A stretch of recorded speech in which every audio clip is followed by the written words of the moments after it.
Salut, c'est Mourad de Super Artisan. Dans cette nouvelle vidéo, j'ai envie de te parler des 3 erreurs à absolument éviter quand tu fixes tes tarifs. C'est un exercice qui est très difficile, surtout quand tu débutes. Tu ne sais pas à quel montant, à quel prix tu dois fixer les prix de tes prestations, le prix de tes produits. Et donc du coup, la première erreur qui revient le plus souvent, c'est de confondre tous les marchés et les sous-marchés qu'on va appeler des niches. La deuxième erreur, c'est de croire tes clients. Et la troisième erreur, c'est de s'écouter soi-même. Donc on va voir tout ça dans le détail maintenant. Donc on va commencer par la première erreur. La première erreur, c'est de confondre en fait tous les marchés. Il y a énormément de marchés. On va dire que tu es peintre. Donc dans la peinture par exemple, il y a plusieurs marchés. Tu peux travailler soit pour des promoteurs, soit pour des constructeurs de maisons individuelles, pardon. Tu peux travailler pour des agences immobilières, tu peux travailler pour des assurances, tu peux travailler pour des particuliers bien sûr. Donc tu vois, ça te fait déjà un certain nombre de marchés. Et dans ces marchés, il y a encore des sous-marchés. Admettons que tu travailles pour un promoteur. Donc tu as des promoteurs qui vont plutôt te faire bosser sur du SAV. Donc là, c'est un autre tarif. Il y a des promoteurs qui vont te faire bosser plutôt sur la construction. Donc du coup, tu seras sur des prix plus bas parce qu'il y a du volume. Et du fait qu'il y a du volume, du coup, tu es obligé de baisser tes tarifs. Et il y a aussi d'autres niches en fait, dans lesquelles chez les promoteurs en fait, où tu peux être mieux payé parce que c'est des promoteurs qui veulent vendre des produits de meilleure qualité, donc ils vont te demander plutôt un produit lisse que de la gouttelette, plutôt voilà, des fois du papier peint, des couleurs, etc.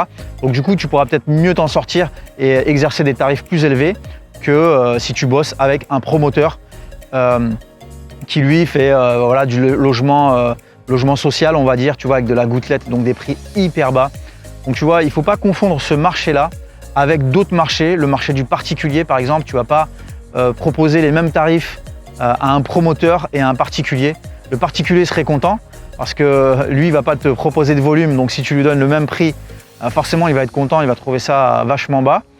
Et inversement, si tu proposes le prix que tu fais à des particuliers, à un promoteur, alors qu'il te fournit du volume, il va te claquer la porte au nez. Donc tu vois, la première erreur qu'ont font souvent les artisans, c'est de se lancer sans vraiment avoir fixé leurs tarifs et du coup confondre un peu tous ces marchés et ces sous-marchés, toutes ces niches en fait, où les prix sont différents. Je te cite un autre exemple. Aujourd'hui, il y a aussi la grande distribution qui fait appel aux artisans. Donc ça peut être les grandes enseignes de bricolage, ça peut être les grandes enseignes de cuisine qui font appel en fait à des artisans pour poser des cuisines par exemple, pour poser des dressings, etc. Et donc ça, c'est vraiment une niche particulière qui propose certains tarifs. Et même dans cette niche, il y a différents tarifs. J'imagine que Ikea ne proposera pas les mêmes tarifs de pose que des boutiques comme, je sais pas, Cuisinella ou d'autres. Donc voilà, donc de ne pas confondre tous les marchés et les sous-marchés, les niches. Ça, c'était la première erreur à éviter. La deuxième erreur à éviter, c'est d'écouter tes clients, de croire tes clients. Donc quand tu vas commencer à rencontrer quelques clients, que ce soit des particuliers ou des professionnels d'ailleurs, ce qu'on appelle B2C pour la petite parenthèse et B2B. Je le dis souvent dans des vidéos et des fois j'oublie de l'expliquer, donc c'est peut-être le moment de le faire, maintenant que j'y pense. Du coup, le B2C, c'est les Américains qui l'ont amené, on a toujours des trucs anglophones dans notre langage. Et du coup, le B2C, c'est quand c'est business to consumer, donc du coup, c'est quand toi, tu vas travailler avec des particuliers, donc c'est un marché spécifique. Et le B2B, donc c'est business to business, donc c'est quand toi, tu vas travailler pour des entreprises en sous-traitance ou en partenariat. Voilà, et donc pour en revenir à ce que je disais, en B2C, donc quand tu es face à des clients particuliers, les premiers peuvent te donner l'impression en fait que tu es trop cher. Tu te dis, bon ben voilà, c'est le troisième client qui me dit que je suis cher, bon ben voilà, je vais baisser mes tarifs. Et tu vas fixer tes tarifs, tes nouveaux tarifs en fait en fonction de tes clients. Et ça, c'est une grosse erreur. Tu es peut-être tombé sur 3 clients en fait qui avaient qui n'avaient pas le budget ou qui avaient minimisé en fait leur projet. Et du coup, tu n'es pas en phase avec leur budget, avec leur projet, tout simplement. Et tu vas peut-être, et en tout cas je l'espère, trouver des clients en fait, qui sont en phase avec tes tarifs. Et je t'expliquerai à la fin de cette vidéo quelques techniques en fait, pour bien fixer ces tarifs. Et voilà, et on passe directement à la troisième erreur qui est un petit peu liée, c'est de s'écouter en fait. Quand tu fais un devis, souvent ce qui se passe, c'est que tu te dis... surtout pour des produits ou des services que tu n'as jamais facturé auparavant, que tu n'as jamais fait de devis pour ça auparavant, Tu te dis, il y a toujours la petite voix qui te dit ah ouais, ça va peut-être être un peu cher, est-ce que ça va passer? C'est clair, tu as vraiment envie de travailler, tu as envie que tes devis passent parce que tu as besoin de faire du chiffre d'affaires, ce qui est normal. Mais souvent, cette petite voix, elle peut pas t'amener à l'échec, ça va être un peu trop fataliste, mais elle peut te faire perdre des clients, bien sûr, si tu es trop haut, mais elle peut te faire travailler à des prix trop bas. Pourquoi je te dis ça? Parce qu'en fait, admettons que tu es, je sais pas, tu es serrurier. Moi, aujourd'hui, j'appelle un serrurier, on va dire que je ne suis pas artisan. J'appelle un serrurier, je suis resté enfermé devant la... Enfin, je suis à l'extérieur, ma porte a claqué, c'est claqué, je ne sais pas comment l'ouvrir, tu vois, je suis un client particulier. Bon, ben voilà, j'appelle un serrurier en urgence, il va me demander 200 €, je vais trouver ça un petit peu cher. Mais bon, le gars s'est dépassé en moins d'1 heure, il a un matériel professionnel, il est professionnel, il ne m'a pas cassé la porte. Ça s'est passé sans encombre, je suis super satisfait et du coup, j'ai payé 200 €. Maintenant, moi, je suis serrurier, d'accord, je suis un professionnel. C'est peut-être ton cas d'ailleurs. Ben, je pense que tu ne payeras pas 200 € pour ouvrir une serrure parce que tu sais comment on ouvre une serrure et 200 €, tu vas trouver ça beaucoup. Tu vas trouver ça cher. Et c'est ce qui peut se passer en fait quand tu fais ton devis pour un client particulier qui lui n'a pas ta formation, qui lui n'a pas tes compétences et qui a besoin d'un service de qualité. Et du coup, bah tu vas te couper l'herbe sous le pied en fait, tu vois, tu vas te tirer même une balle dans le pied en disant ouais non ça va faire un petit peu trop. Pour moi je trouve que c'est un peu cher donc je vais baisser mon prix.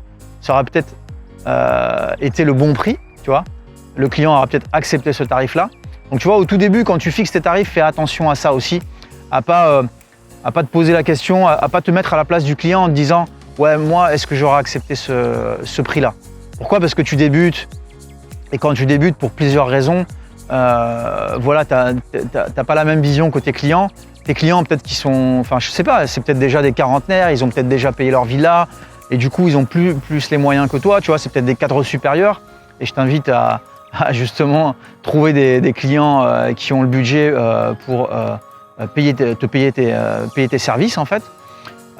Et voilà, tout ça, c'est des erreurs de débutants. Moi, je les ai vécues aussi, tu vois. Et en fait, j'avais envie de te faire cette vidéo pour vraiment t'éviter de faire cette erreur. Voilà, et puis ça continuera à t'arriver un petit peu, hein, tu vois, quand tu vas commencer à faire beaucoup de devis sur des produits et des services que tu n'as pas l'habitude de proposer, tu vas tout le temps cette petite voix qui va te dire ah ouais, est-ce que tu auras payé ce prix-là? Donc te laisse pas avoir par cette petite voix, te laisse pas avoir, donc ça c'était le dernier point, fais attention à ce que te dit ta petite voix. Voilà, donc on va résumer rapidement ces 3 erreurs. Donc la première erreur, ne jamais confondre tous les marchés, hein, dans chaque marché il y a des prix pratiqués différents, donc ne pas confondre tout ça. Deuxième erreur, ne pas trop écouter tes clients quand ils te disent que tu es trop cher. Voilà. La dernière erreur, ne pas trop t'écouter quand tu penses que c'est trop cher et que tu ne paierais pas ce prix-là. Hein, tes clients en fait n'ont pas tes compétences, ça faut bien que tu le comprennes. Et avant de te quitter, j'ai envie de te donner une petite astuce pour éviter ces 3 erreurs et pour rapidement entrer dans le marché avec les bons tarifs. Tout simplement, c'est d'aller demander à des personnes qui sont déjà dans le business. Hein, faut pas avoir peur. Ce que tu peux faire, c'est faire le tour de quelques promoteurs. Tu demandes un rendez-vous, tu tapes à la porte en disant voilà, je suis peintre et j'aimerais bien vous proposer mes services. Il n'y a pas de honte à ça. Au moins, tu vas repartir de cette entrevue, même si tu n'as pas le marché, parce qu'il va voir que tu es peut-être nouveau, tu n'as pas les reins solides pour bosser avec un promoteur, mais au moins, tu auras une idée du prix. Pose des questions pertinentes, n'aie pas honte de le faire. Pareil avec les magasins de bricolage, par exemple, les grandes surfaces de bricolage, les GSB. Donc va les voir, demande-leur les prix pratiqués parce que voilà, tu débutes, tu as envie de proposer tes services, etc. Mais tu as envie d'être sur les bons tarifs justement pour avoir une entreprise pérenne. Et tu continues comme ça. Donc les agences immobilières, n'hésite pas à aller les solliciter en disant que voilà, tu es nouveau sur le marché, tu aimerais bien te lancer, etc. Tu connais pas trop les prix justement, si tu pouvais avoir quelques infos sur les prix au mètre carré si tu es peintre ou les prix à l'intervention, etc. Donc même si la première porte se ferme, n'hésite pas à continuer, à aller voir 2 portes, 3 portes. Ouvre toutes les portes que tu peux pour fixer tes meilleurs tarifs. Enfin tes tarifs au meilleur prix, quoi, au prix du marché. Ensuite, on a vu les agences immobilières, il y a les assureurs aussi. Tu vois, les assurances travaillent à des prix qui ne sont pas les mêmes que les agences, ne sont pas les mêmes que les promoteurs. Et donc du coup, pareil, tu peux aller voir les assureurs et leur poser la question. Va voir déjà ton propre assureur.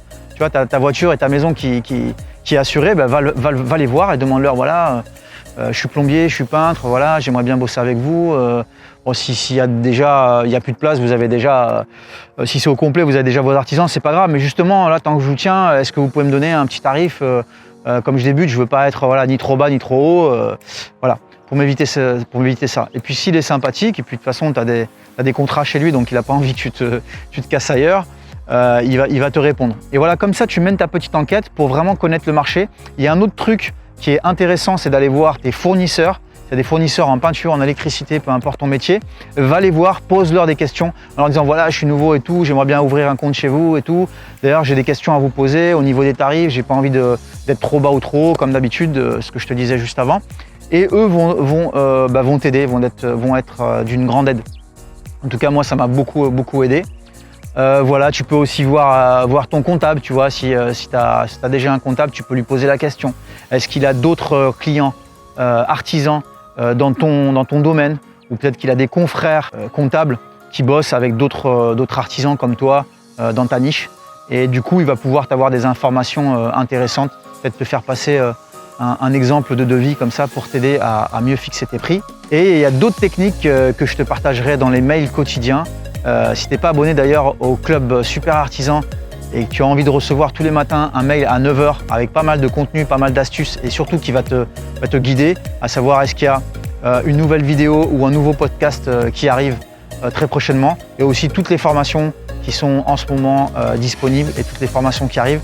Voilà, je te dis à très bientôt pour une prochaine vidéo. Si tu veux t'inscrire au club Super Artisan, c'est juste en bas de cette vidéo, il y a un lien, ça sera très simple à trouver. À bientôt. Ciao!